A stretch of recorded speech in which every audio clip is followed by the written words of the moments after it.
More drama for Riri Williams' Ironheart. I made a video about that in, you guys go ahead and check that out. I'm gonna recap all of that in this video. Again, I'm gonna make my stance on Ironheart very clear. I am personally not excited for this project as of right now. The trailer didn't give me anything that made me be like, I need to drop everything and go watch this. However, I will be watching it to cover the content and share my opinions on the content. That entire video was me basically just making a general statement, saying that people need to not use racism as an excuse to bash something. And the reason that I made that the subject of the video is because if you go all over Twitter and you scroll over to all over Twitter, a lot of the comments were highly racist. I didn't show any of them in the video, and I should have for evidence to support what I was trying to say, but a lot of the comments were not about, hey, I don't know, this just kind of looks trash, or I don't know, like maybe Disney and Marvel are just not really holding up to the standards that they used to, or whatever, right? But like none of the comments was about that. A lot of the comments were specifically targeting her race and her gender, which is why I prompted to make that video. So anyways, I just wanted to say, like, racism is never okay to be used as a way to bash something. If the show just sucks and you don't like it and you think it's gonna be trash, that's okay to say, and that's okay to say, that's okay to believe. Nothing's wrong with that.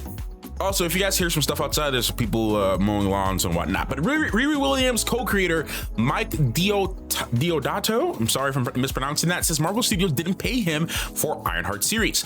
Marvel has built an empire worth billions on its back of its creators. The compensation model hasn't kept pace with the success. I'm in a good place, one of the best paid creators in the industry, and I truly appreciate that, but it's not about me. It's about the principle. When a character you poured your heart and soul into helps fuel the engine of a multi-billion-dollar machine, a small share of that success feels only fair. You guys let me know your thoughts in the comments about that statement. He makes an interesting point. I mean, a lot of people never get credit financially or otherwise for the work that they have done. Do you guys feel like the comic book creator and the person who drew the character and helped shape the character, do you think that they should get some compensation for the film? I mean, a part of me says yes. I mean, a part of me feel like if, you know, like, this happens with book to movie adaptations all the time, where someone creates a book and then that book gets adapted into a film or a TV show.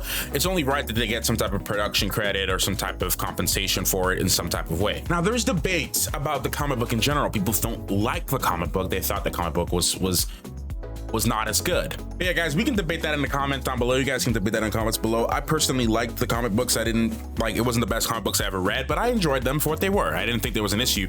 And I think Riri, I still believe Riri as a character and a concept is really, really cool. So that's my opinion on that. Love it or hate it. Sorry if my opinion offends you or you don't agree with it, but I'm entitled to my opinion as you're entitled to your opinion. That's okay.